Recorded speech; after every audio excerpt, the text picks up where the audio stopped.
Bismillahirrahmanirrahim. Assalamualaikum warahmatullahi wabarakatuh. Pada pertemuan kali ini, kita akan mempelajari sebuah tema yang berjudul Bersatu dalam Keragaman dan Demokrasi.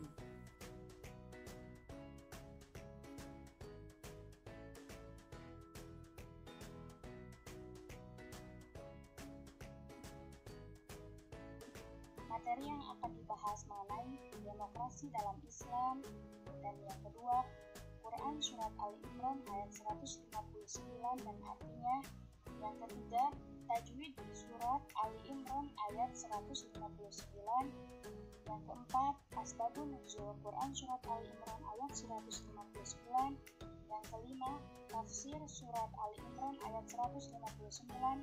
Yang keenam, demokrasi dan syura. Yang ketujuh, pandangan ulama intelektual muslim tentang demokrasi. Dan yang kedelapan, penerapan perilaku demokratis. Masuk ke pembahasan pertama, yaitu demokrasi dalam Islam. Adapun pengertian dari demokrasi itu sendiri, demokrasi berasal dari bahasa Yunani yang terdiri dari dua kata, yaitu demos dan kratos. Demos yang artinya rakyat, dan kratos atau regime yang artinya pemerintahan. Jadi, demokrasi dapat diartikan sebagai pemerintahan rakyat. Demokrasi menempatkan kedaulatan di tangan rakyat, artinya rakyatlah yang memegang kekuasaan untuk membuat aturan. Dapat disimpulkan bahwa demokrasi adalah suatu sistem pemerintahan dari rakyat, oleh rakyat, dan untuk rakyat. Salah satu ayat Al-Quran yang berisi pesan-pesan mulia tentang bersikap demokratis, tentang musyawarah dan toleransi dalam perbedaan, yang tertuang dalam surat Ali Imran ayat 159.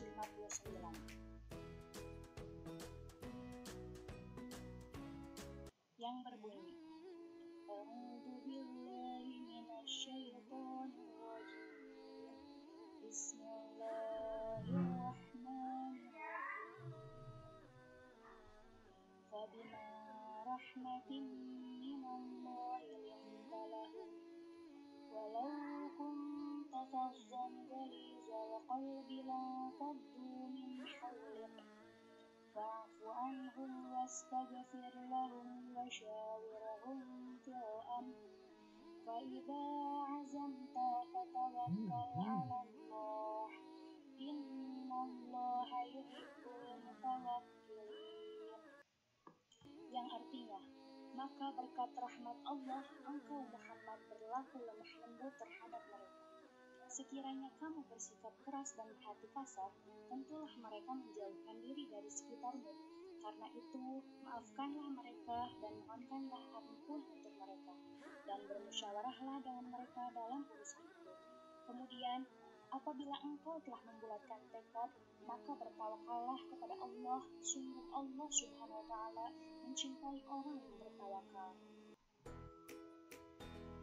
Kemudian, selanjutnya mengenai penerapan tajwid berdasarkan surat Ali Imran ayat 159. Yang pertama, kalimat fabima, hukum bacaannya yaitu matobi'i. Mengapa disebut matobi'i? Karena alasannya kata diikuti oleh alif. Kemudian selanjutnya, rahmatin mina, hukum bacaannya yaitu itu miguna. Mengapa? Karena tanwin diikuti huruf mim. Dan selanjutnya kalimat linta, hukum bacaannya yaitu ikhfa. Mengapa disebut ikhfa? Karena nun sukun diikuti huruf ta. Dan selanjutnya adalah kalimat fadzon ghalizo, hukum bacaannya yaitu izhar. Mengapa? Karena tanwin diikuti huruf ghain. Dan selanjutnya kalimat lanafadhu, hukum bacaannya yaitu ikhfa karena nun sukun diikuti huruf fa. Dan selanjutnya kalimat min haulik, hukum bacaannya yaitu izhar. Mengapa? Karena nun sukun diikuti huruf ha. Dan selanjutnya adalah kalimat anhum wastaghfir, hukum bacaannya yaitu izhar safawi. Mengapa disebut izhar safawi? Karena nun sukun diikuti huruf waw. Dan kalimat selanjutnya yaitu fil am, hukum bacaannya yaitu izhar qamariyah karena alif lam sukun diikuti huruf hamzah. Dan selanjutnya yaitu kalimat 'alallah, Hukum bacaannya yaitu lam tafhim, karena di alasannya yaitu lafaz jalalah datang setelah huruf fathah. Dan kalimat selanjutnya yaitu al-mutawakkilin. Hukum bacaannya yaitu mad arid li sukun. Alasannya karena mad tabi'i diikuti huruf hidup lalu dibaca waqaf. Kemudian selanjutnya adalah asbabun nuzul Quran surah Ali Imran ayat 159. Ibnu Abbas radhiyallahu anhu menjelaskan bahwasannya setelah terjadi perang Badar, Rasulullah Shallallahu alaihi wasallam mengadakan musyawarah dengan Abu Bakar dan Umar bin Khattab untuk meminta pendapat mereka tentang para tawanan perang Badar. Kemudian Abu Bakar radhiyallahu anhu berpendapat, mereka sebaiknya dikembalikan kepada keluarga mereka dan keluarga mereka membayar tebusannya. Namun di sana Umar bin Khattab berpendapat mereka sebaiknya dibunuh dan yang diperintah membunuh itu adalah keluarga mereka. Kemudian Rasulullah Shallallahu alaihi wasallam kesulitan dalam mengambil keputusan. Kemudian turunlah ayat ini dari surat Ali Imran ayat 159 sebagai dukungan atas pendapat Abu Bakar radhiyallahu anhu. Kemudian pendapat Abu Bakarlah yang dipilih oleh Rasulullah dalam keputusan ini. Kemudian selanjutnya mengenai penjelasan atau tafsir dari Quran surah Ali Imran ayat 159. Bahwasannya firman Allah Subhanahu wa taala satu ini mengajarkan kita betapa adiluhungnya budi pekerti Nabi Muhammad sallallahu alaihi wasallam terhadap umatnya. Nabi Muhammad sallallahu alaihi wasallam mengajarkan kita untuk selalu bersikap lemah lembut kepada siapapun, memaafkan, kemudian juga meminta maaf walaupun kita tidak mempunyai kesalahan. Kemudian Rasulullah SAW mengajak kita untuk selalu elegan dan menerima serta legowo dengan pandangan orang lain. Artinya, kita harus saling mentoleransi, saling menerima, saling mengkritik satu sama lain. Karena itu, firman Allah Subhanahu wa taala yang satu ini mengajarkan kita untuk bersikap rendah diri terhadap sesama manusia. Begitu pula yang dituturkan oleh Nabi Muhammad SAW. Dalam kehidupan bermasyarakat, musyawarah menjadi sangat penting karena hal-hal sebagai berikut. Yang pertama, permasalahan yang sulit akan menjadi mudah setelah dipecahkan oleh orang banyak, terlebih kalau yang membahas yaitu orang yang ahli di bidangnya. Dan yang kedua, akan terjadi kesepahaman dalam bertindak. Yang ketiga, menghindari prasangka yang negatif, terutama masalah yang ada hubungannya dengan orang banyak. Dan yang keempat, melatih diri menerima saran dan kritik dari orang lain. Dan yang kelima, berlatih menghargai pendapat. Quran surah Ali Imran ayat 159 menyebutkan 3 hal secara berurutan untuk dilakukan sebelum bermusyawarah, yaitu sebagai berikut. Yang pertama, bersikap lemah lembut. Di mana bersikap lemah lembut di sini sangat dibutuhkan dalam bermusyawarah. Tidak hanya bersikap lemah lembut, kita pun harus bisa menyampaikan tutur kata yang baik dalam menyampaikan aspirasi dalam musyawarah. Yang kedua, memberi maaf dan bersedia membuka diri. Apabila kita diberi kritik ataupun saran dari orang lain, kita harus bersedia membuka diri demi tercapainya kesuksesan dalam bermusyawarah. Yang ketiga, memohon ampunan Allah dan bertawakal. Keterkaitan atau hubungan antara makna Quran surah Ali Imran ayat 159 dengan perilaku bersatu dalam keragaman dan demokratis. Dan berdasarkan makna dalilnya adalah bermusyawarah dalam menyelesaikan permasalahan sosial dan setiap pemimpin harus membiasakan bermusyawarah. Selanjutnya, perilaku bersatu dalam keragaman. Yang pertama, tidak memaksakan pendapat sendiri. Yang kedua, bermusyawarah dalam mengambil keputusan. Yang ketiga, bersedia memaafkan dan meminta maaf kepada orang lain. Dan yang keempat, menjalankan hasil musyawarah dengan ikhlas. Kemudian selanjutnya yaitu demokrasi. Demokrasi di sini dijelaskan bahwasannya ada 2, yaitu yang pertama, demokrasi sebagai suatu konsep yang berkembang dalam politik pemerintahan, dan yang kedua, demokrasi sebagai suatu konsep yang menghargai hak dan kemampuan individu dalam bermasyarakat.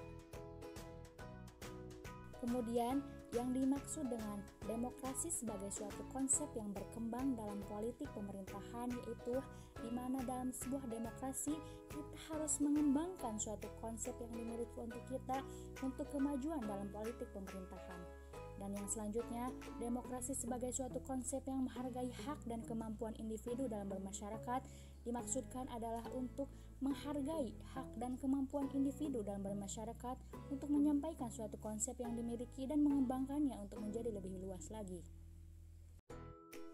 Di dalam agama Islam, hanya dikenal kata musyawarah atau syuro yang secara bahasa memiliki dua pengertian, yaitu yang pertama menampakkan dan yang kedua memaparkan sesuatu atau mengambil sesuatu. Dan sedangkan menurut istilahnya, ada beberapa tokoh atau ulama terdahulu memberikan definisi syuro, diantaranya adalah yang pertama, pakar fikih kontemporer. Syuro didefinisikan sebagai proses menelusuri pendapat para ahli dalam suatu permasalahan untuk mencapai solusi yang mendekati kebenaran.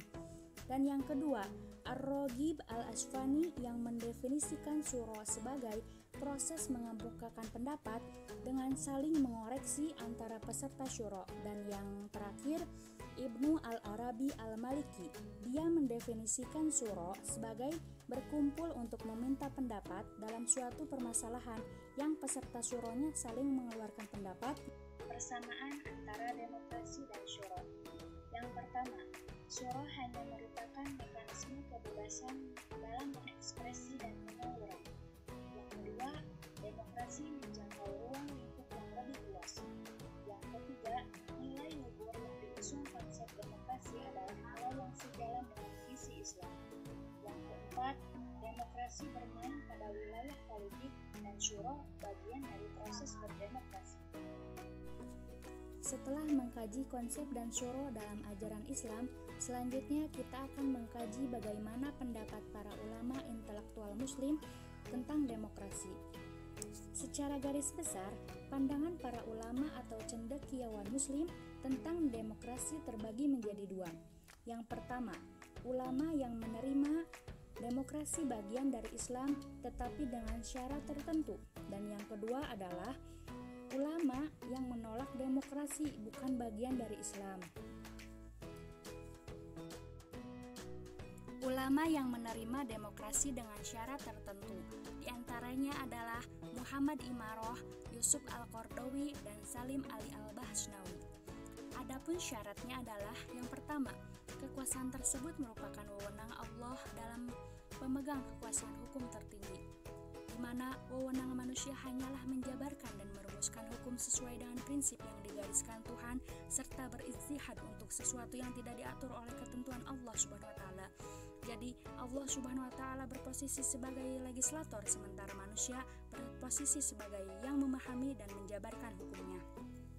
Yang kedua, menetapkan tanggung jawab setiap individu di hadapan Allah Subhanahu wa taala. Yang ketiga, wakil rakyat harus berakhlak Islam dalam musyawarah dan tugas-tugas lainnya.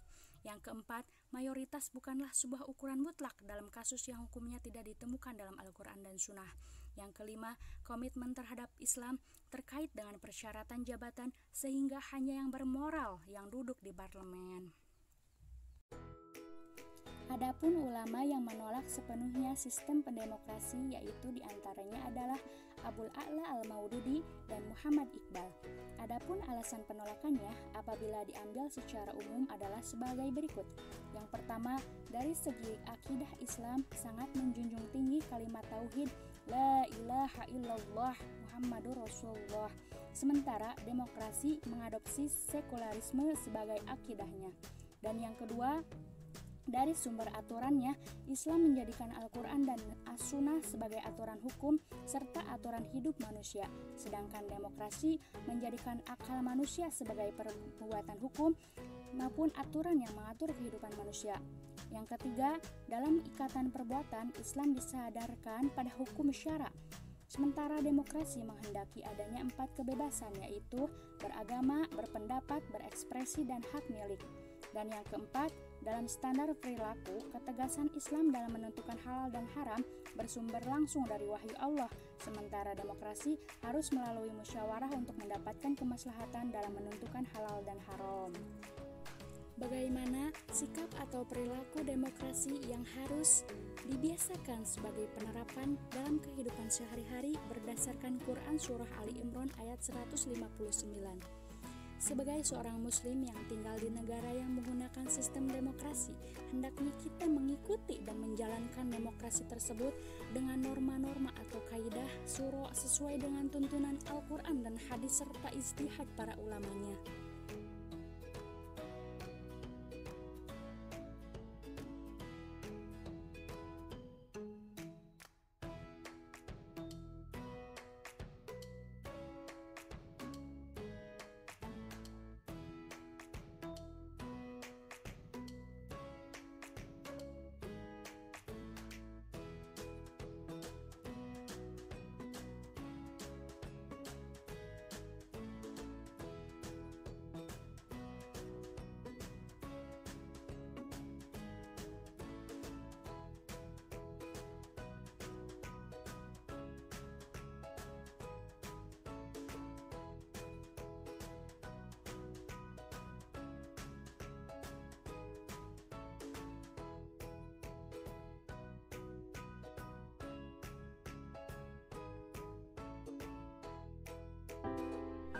Sekian materi yang dapat saya paparkan. Semoga kita dapat memahami norma-norma atau kaidah-kaidah demokrasi dan kita bisa mengamalkannya sesuai dengan tuntunan Al-Quran dan hadis. Sekian dari saya. Wassalamualaikum warahmatullahi wabarakatuh.